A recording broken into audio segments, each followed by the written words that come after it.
तो हेलो दोस्तों, welcome back to new video of this YouTube channel, जिसमें हम लोग पढ़ने वाले हैं क्लास 10 का एक और इम्पोर्टेंट टॉपिक। तो चलिए स्टार्ट करते हैं।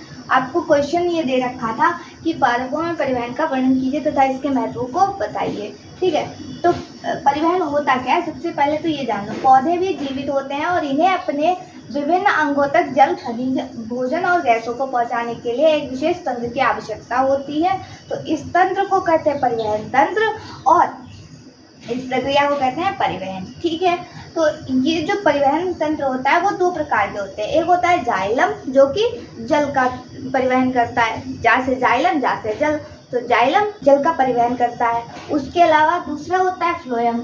तो फ्लोएम फासे फूड, यानी कि फ्लोएम क्या करेगा, फूड का परिवहन करेगा। बस सीधी सी बात। अब इसे हमें लिख के दिखाना है। कैसे लिखेंगे, देखो, यह ऊतक जड़ से तने और पत्तियों तक जल एवं खनिजों का परिवहन करता है। कौन? जाइलम। यह प्रक्रिया एक ही दिशा अर्थात नीचे से ऊपर होती है। क्यों? क्योंकि भैया जड़ों में पानी डाला जाता है ना, पौधों में ऊपर डाल दोगे तो वो उनको पौधों में थोड़ी ना मिल जाएगा। ठीक है, जब जड़ों में डालोगे तो जड़ें क्या करेंगी, नीचे से सोख लेंगी और ऊपर तक जाइलम क्या करेगा, सभी पौधों के भागों तक जल पहुंचा देगा। उस तरीके से हाँ, और यह निर्जीव कोशिकाओं से मिलकर बना होता है। इससे मुख्य दो घटक होते हैं इसके। ठीक है, कौन कौन से?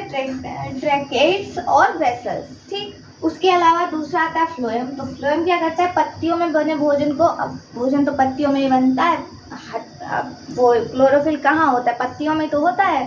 ठीक, तो वहाँ से भोजन बनता है। जो भोजन बना होता है तो वो पौधे के सभी भागों में पहुँचाता है और यह दोनों दिशाओं में होती है प्रक्रिया। क्यों? क्योंकि भैया भोजन तो भैया तना जो है उसके इधर भी पत्तियाँ हैं, उधर भी पत्तियाँ हैं, उधर भी फूल लगे हुए हैं, उधर भी फल लगे हुए हैं, हर जगह पहुंचाना पड़ेगा ना भोजन को। तो ये हर दिशा में, सभी दिशाओं में होता है।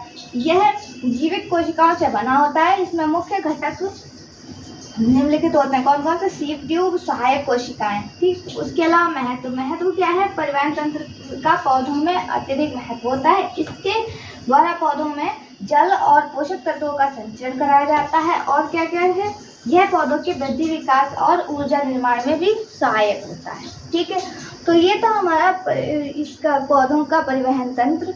उम्मीद करते हैं आपको समझ में आ गया होगा पूरा। अगर आपको पीडीएफ चाहिए इसकी तो टेलीग्राम से मिल जाएगी। फिर मिलते हैं एक और नए वीडियो के साथ, तब तक के लिए थैंक यू सो मच।